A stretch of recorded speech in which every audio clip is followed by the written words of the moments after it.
Once an unofficial gathering place for Hopkins County residents in the late 1800s, it now serves as a bed and breakfast for those seeking to escape the city life.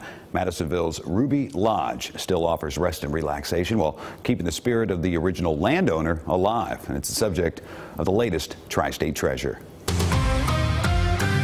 Situated in the heart of Madisonville, Kentucky, and seemingly isolated from the city's 20,000 person population, sits 70 acres of foliage, 2 homes, along with a man-made lake that once served as the area's first water source.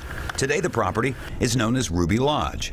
Lodge owner Shirley Thomas says the property, once owned by John Edwin Ruby, now serves as a bed and breakfast, but still holds a historic importance to the city. Mr. and Mrs. Ruby built this house in 1946.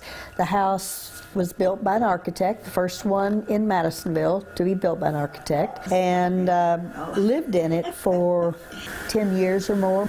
The expansive property also features Spring Lake, which gets its name from the 7 natural springs that feed into it.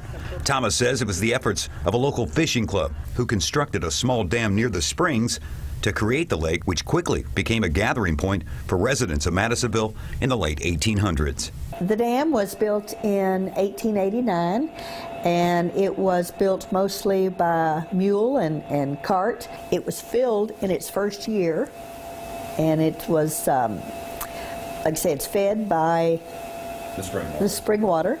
The land around the lake is ripe with trees and bushes, purposely planted by Mrs. Ruby to offer a steady food source for local wildlife. Thomas and her husband purchased the land that once celebrated the Ruby family fortune in 2004. In addition to the 3-bedroom estate, the land also includes a secondary home later built for Mr. Ruby's second wife. Today, Thomas says, beyond the bed and breakfast, the lodge hosts receptions, family reunions, and celebrations, and on occasion, a celebrity sighting. We had Vicki Lawrence at her family, Mama. Yes, absolutely. She was here. She was here for parts of 3 days. Her husband came with her and her son. She shared a couple of her grandmother's recipes with me. Which is a huge help to Thomas, who guests will often find cooking, cleaning, washing dishes, and personally tending to the needs of visitors to this unique Tri-State treasure. Tommy Mason, 44 News.